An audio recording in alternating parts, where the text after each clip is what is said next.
हम मीनू झा प्रणाम करै छी समस्त मिथिलावासी के। आइ हम एकटा ब्राह्मण के गीत गाबऽ जा रहल छी। आशा करै छी अहाँ सबके नीक लागत। संग दऽ रहल श्रीमती ललिता झा। नीक लागत लाइक शेयर जरूर करब। धन्यवाद। जय मिथिला, जय मैथिली। कोमल अहाँ के शरीर यो ब्राह्मण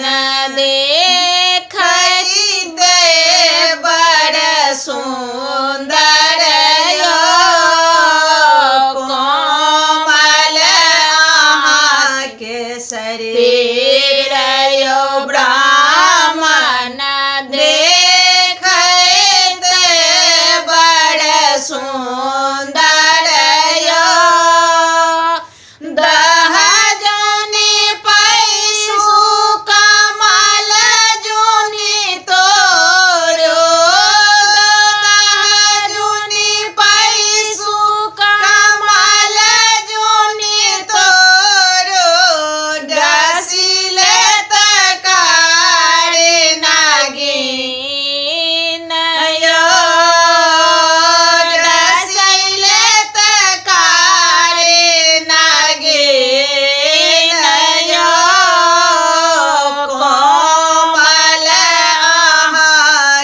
शरीर यो ब्राह्मण देखैत बड़ सुंदर यो कोमल अहाँ के शरीर।